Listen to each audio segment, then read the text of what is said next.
Hey hello friends, welcome to my চ্যানেলে রমাস creation. তো এরকম বিচ্ছিরি একটা বদন নিয়ে তোমাদের সামনে উইদাউট এনি মেকআপ এনি সাজগোজ তোমাদের সামনে বসেছি। কারণ হ্যাঁ, রাত পোহালে সরস্বতী পুজো আর ভ্যালেন্টাইন্স ডে, তো তোমাদের জন্য একটা লুকস যদি ক্রিয়েট না করি তাহলে আমি কিসের মেকআপ আর্টিস্ট গো। তো সেই জন্য আজকে তোমাদের জন্য চলে এসেছি একটা ভিডিও নিয়ে, তোমাদের একটা লুক শেয়ার করব। যদি তোমাদের পছন্দ হয় অবশ্যই এটা ট্রাই করো। আমি শুরু করতে চলেছি এখানটায় মেকআপ সরস্বতী পুজোর লুকস নিয়ে। সবার ফার্স্টে যেটা করলাম, একটা রিকর্ডেড টোনার ইউজ করে নিলাম, আর এবার আমি ইউজ করে নিচ্ছি একটা নাইকার সেরাম। তো ফেস সেরামটা নাইকার ইউজ করে নিও, আমার কাছে নাইকার আছে তাই করলাম। তোমাদের কাছে যদি অন্য কোনো সেরাম থাকে ফেস, সেটা তোমরা ইউজ করতে পারো। তো সুন্দর করে মেকআপটাকে ব্লেন্ড করে নিতে হবে। অ্যাপ্লিকেশনটা ভীষণ ভালো করে করতে হবে ফেসে, যাতে স্কিনে খুব ভালো করে অ্যাবজর্ব হয়ে যায়। কোনো প্রোডাক্ট লাগিয়েই তার পরের স্টেপে যাওয়া ঠিক নয়, প্রত্যেকটা প্রোডাক্টকে অ্যাবজর্ব হতে কিন্তু সময় দিতে হবে। এবার আমি ইউজ করে নিচ্ছি একটা ফরএভার 52 এর একটা ময়শ্চারাইজারের পরিমাণটাও একটু বেশি করে ইউজ করেছি, কারণ ময়শ্চারাইজিং ভালো করে না হলে মেকআপের ফ্ললেস লুকসটা আসতে চায় না। তো তোমরা যাদের খুব অয়েলি স্কিন তারা জেল বেস কোনো ময়শ্চারাইজার নিও। আমার একটু উইন্টারে ড্রাই লাগে, তাই জন্য আমি একটু ক্রিম বেসই লাগালাম। তো যাই হোক, ভালো করে এটাকে অ্যাপ্লিকেশন করে নিতে হবে। আর তারপরে আমি চলে এসেছি কালারওয়ারের একটা প্রাইমার নিয়ে। প্রাইমার ভীষণ ইম্পর্টেন্ট, তোমরা প্রত্যেকেই জানো, যারা মেকআপ করতে পারো আর না পারো প্রত্যেকেই জানো যে মেকআপের আগে প্রাইমার ইউজ করতে হয়। তো আমি এখানে কালারওয়ারের প্রাইমার দিয়ে আমার ফেসটাকে আগে প্রাইমার করে নিচ্ছি, তারপরেই আমি চলে যাব নেক্সট স্টেপ যেটা আছে সেটাতে। তো যে কোনো প্রোডাক্টে আগেই বলেছি যে লাগিয়েই পরের স্টেপে যাবে না, সুন্দর করে এটাকে ব্লেন্ড দেবে করতে সময় দেবে, একটু সময় না দিয়ে কিন্তু পরের স্টেপে যাওয়া উচিত নয়। এবার আমি চলে এসেছি যেটা মোস্ট ইম্পর্টেন্ট পার্ট, সেটা হচ্ছে আইব্রোজ ড্র। আইব্রোজ ড্রটা দেখো, আমি একদম কর্নার থেকে শুরু করিনি, একটু মিডিল থেকে শুরু করেছিলাম, তারপর সেটাকে আস্তে আস্তে কর্নারে নিয়ে যাচ্ছি। এটা করলে কি একটু ন্যাচারাল লুকস দেয়। তো সুন্দর করে আইব্রোজটাকে আমি ড্র করে নিচ্ছি। আমার আইব্রোজের যা শেপ সেই রকম, কোনো আর্টিফিশিয়াল লাইন তোমরা প্লিজ করো না, এটা দেখতে ভীষণ বাজে লাগে, আমার তো একদম ভালো লাগে না। আমি খুব বেশি মোটা বা সরু করি না, যেরকম আমার আইব্রোজের শেপ সেটাই করি।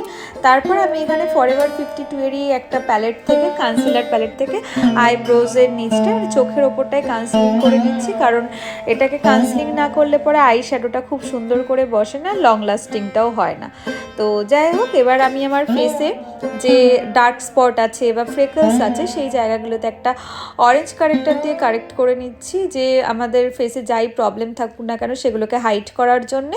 তোমাদের ফেসেও যদি কোনো প্রবলেম থাকে তাহলে তোমরা অরেঞ্জ কারেক্টার, বা তোমরা যদি তোমাদের ফেসের থেকে স্কিন টোন থেকে একটুখানি ডার্ক স্কিন টোনের কোনো কনসিলার থেকে কনসিলিং করে নিতে পারো।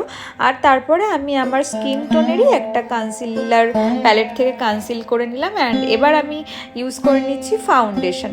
তো যাই হোক, দিনের বেলার মেকআপ খুব বেশি থুপে থুপে ফাউন্ডেশন লাগানোর প্রয়োজন নেই, আর চেষ্টা করবে অবশ্যই নিজের স্কিন টোনের বেসিসেই মেকআপ করার জন্য। ফাউন্ডেশন হোক যাই হোক, স্কিন টোন বুঝে বা স্কিন টোন থেকে খুব বেশি হলে 1 শেড লাইটার কোনো কিছু প্রোডাক্ট তোমরা ইউজ করো। দিনের বেলাতে না অত বেশি মেকআপ খুব বিচ্ছিরি লাগে, আর্টিফিশিয়াল লাগে। যাই হোক, আমি একটু বেশি বেশি নিয়েছি কারণ তোমাদেরকে শো করার জন্য। তোমরা যদি চাইলে একটু কোয়ান্টিটিটা কম ইউজ করতে পারো। আর যদি তোমরা দিনের বেলা বেরিয়ে রাত অবধি থাকতে চাও তাহলে পরে এই যে লিকুইড কনসিলারটা আছে, যেটা আমাদের হাইলাইট পোর্শনে একটু লাইট কালারেরই কোনো কনসিলার দিয়ে কনসিলিং করে নিয়ে, যেমন চোখের নিচটাতে, নাকের ওপরে, তো ফোরহেডে, এই জায়গাগুলোতে আমরা আমাদের ফেসটাকে বেশি হাইলাইট করার জন্য, এনহ্যান্স করার জন্য একটু লাইট কালারের কনসিলার আমরা দিয়ে কনসিলিং করি। তোমরাও এরকমভাবে কনসিলিং করো, আর একটু টাইম দিয়ে সুন্দর করে ব্লেন্ড করে নিও, কারণ ব্লেন্ডিংটা কিন্তু ভীষণ ইম্পর্টেন্ট। ভালো করে ব্লেন্ড না হলে কিন্তু মেকআপ খুব কেকি লাগে দেখতে। তো সুন্দর করে মেকআপ করে নেওয়ার পরে চলে যাব আমাদের নেক্সট স্টেপে। তো তার আগে আমার ফেসে কন্ট্রোল করার মতন তেমন কিছু ছিল না বলে আমি শুধু নোজ আর আমার চিকের নিচটাতে একটুখানি করে নিলাম কন্ট্রোল। আর তোমাদের যদি গালের দিকে কন্ট্রোল করার থাকে তাহলে অবশ্যই করে নিও।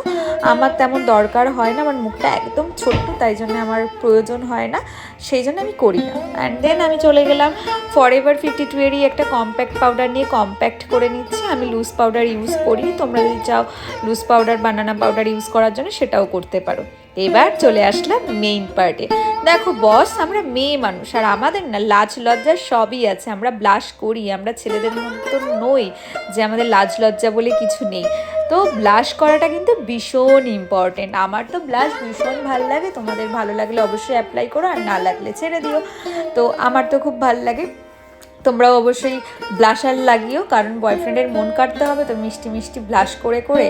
তো এবার চলে আসলাম মেইন পার্ট, সেটা হচ্ছে আই মেকআপের পার্ট। হ্যাঁ, আই মেকআপ করার জন্য তোমাদের পছন্দ মতো যে কোনো শেড নিয়ে, হালকা শেড নিয়েও করতে পারো। আমি একটু ডার্ক শেড নিয়েই করছি, তার কারণ জীবনে ভীষণ অন্ধকার আমার, বুঝেছো, আলো বাতাস কিচ্ছু নেই আমার জীবনে, তাই জন্য আমি একটু ডার্ক জিনিস বেশি পছন্দ করি। তো একটু ডার্ক শেড নিয়ে আমি আইব্রোজের দুটো কর্নারেই আমি ভালো করে কালারটাকে ব্লেন্ড করে নেব। তোমরা চাইলে পরে শুধু এই কালারটা দিয়েও, এইরকম ধরনের কালার দিয়ে হালকা ব্লেন্ড করে আই মেকআপ ছেড়ে দিতে পারো।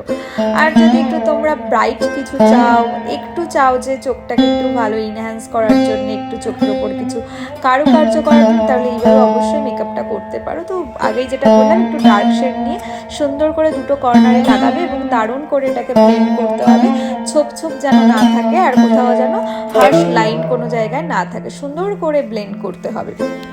যদি মনে হয় হাত লাগাতে হবে তাহলে হাত দিয়েও করো, আর তো ম্যাক্সিমাম টাইম হাতেই মেকআপ করি, তোমরা চাইলে পরে ব্রাশ দিয়ে ইউজ করতে পারো। তারপরে আমি একটা পিঙ্ক আর ভায়োলেটের কম্বিনেশনে একটা পিগমেন্টেড কালার নিয়ে আমি আমার আইব্রোজের নিচে যে আই বলস থাকে চোখের ওপরে, সেই আই বলসের ওই এরিয়াটাতে সুন্দর করে ব্লেন্ড করেছি।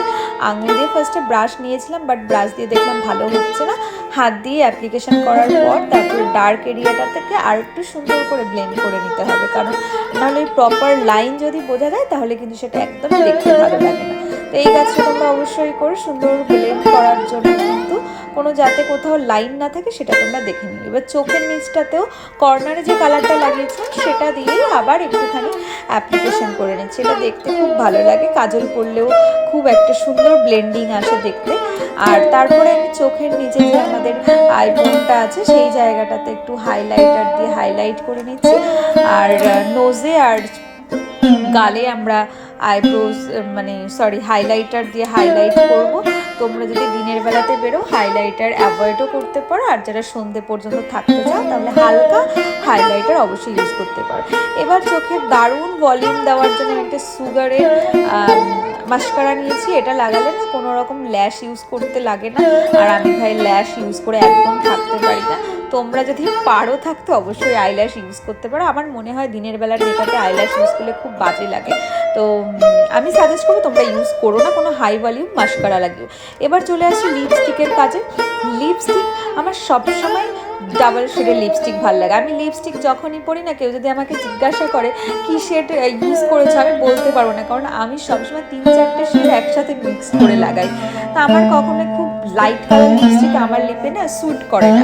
তোমরা দেখো এই যে ফার্স্ট একটা পিঙ্ক শেড লাগিয়েছিলাম, তোমরাই বলো ভালো লাগছে কিনা, আর এর পরে দেখবে লাস্টের দিকে যখন আবার একটু ডার্ক করে দেবো, এটা আমার মনে হয় তো আমার ভালো লাগে। তোমরা অবশ্যই জানিও যে আমাকে লাইট কালার লিপস্টিকে ভালো লাগে না ডার্ক কালার লিপস্টিকে ভালো লাগে।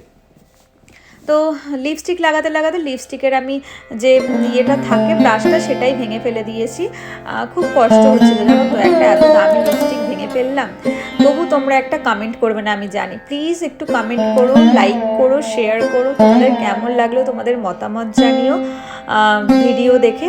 আর আমরা বাঙালি বস যদি এই মেকআপের ওপর একটা টিপ না লাগায় তাহলে খুব অবমাননা করা হয় আমাদের সাথে, তো নিজেদের সাথে, সেই জন্য টিপটা অবশ্যই ম্যান্ডেটারি এই লুকসের জন্য। আমি তো টিপ টিপ পরে নিয়েছি। এবার তোমরা বলো তো, আমার মনে হয় আমাকে খোলা চুলে ভালো লাগে, কিন্তু এই যে তোমাদের জন্য আজকে আমার ভিডিও, তাই জন্য তোমাদের জন্যেই আমি এই হেয়ারের লুকসটা করলাম হাতে, যাতে তোমরা এটাকে ইজিলি করতে পারো নিজেরাই। আর এটা দেখতে কিন্তু বেশ একটা কিউট কিউট লাগে, বিশেষ করে যাদের ফেস একটু গোল তাদের কিন্তু এই হেয়ারস্টাইলটা ভীষণ ভালো লাগে। আমার ফেসে মানায় না, তাই আমি করতে ইচ্ছে হয় না, কিন্তু আজকে করেছি শুধুমাত্র তোমাদের জন্য। দেখো 3-4 ঘন্টা খেটে ভিডিওটা বানাচ্ছি। প্লিজ চ্যানেলটায় যদি এসে থাকো, ভিডিওটা যদি দেখে থাকো, প্লিজ প্লিজ প্লিজ আমার চ্যানেলটাকে সাবস্ক্রাইব করো, লাইক করো, আর আজকের লুকসটা কেমন লাগলো জানাতে একদম ভুলো না। তোমরাই হচ্ছো আমার মোটিভেশন, আমি বারবার বলি, তোমরা যদি আমাকে মোটিভেট না করো আমি কি করে আগে বাড়বো বলো তো। যাই হোক, অনেক কষ্ট করে এই লুকসটা ক্রিয়েট করেছি নিজের সমস্ত কাজ ফেলে দিয়ে। প্লিজ জানিও যে তোমাদের আজকের এই লুকসটা কেমন লাগলো। আমার ঘরে অত বেশি লাইট পড়ছিল না বলে, আর আমি কোনো রিং লাইট বা কিছু এখনও কিনিনি। আমার সেই জন্য আমার করা হয় না লাইট ইউজ করা, আমি দিনের বেলাতে ভিডিও বানাচ্ছি। আর এটা হচ্ছে আমি লাস্টে ছাদে এসে তোমাদের জন্য ভিডিও করছিলাম। তো কেমন লাগছে আজকে আমার এই শাড়িটা যেটা পরেছি, সেটা কিন্তু আমার একটা ক্লায়েন্ট আমাকে গিফট করেছিল, ভীষণ সফট আর সুন্দর একটা শাড়ি। দিনের বেলার জন্য এই শাড়িটা কিন্তু বেস্ট, তোমরাও চাইলে একটু হালকা ফুলকা শাড়ি পরো, তাতে কিন্তু দেখতেও বেশ সুন্দর লাগে আর ক্যারি করাটাও কিন্তু ভীষণ সহজ হয়। আর তোমরা বলো, আমি বললাম না আমাকে খোলা চুলে ভাল লাগে চুল না বেঁধে, তো আমি এর জন্য একটু খোলা চুলে লাস্টে বেশিক্ষণ থাকতে পারলাম না বলে চুলটাকে খুলে ফেলেছি। তোমরা জানিও কোন লুকসটাতে আমাকে বেশি ভালো লাগছিল। আজকের মতন এখানেই শেষ করছি, টাটা। কেমন লাগলো লুকসটা অবশ্যই।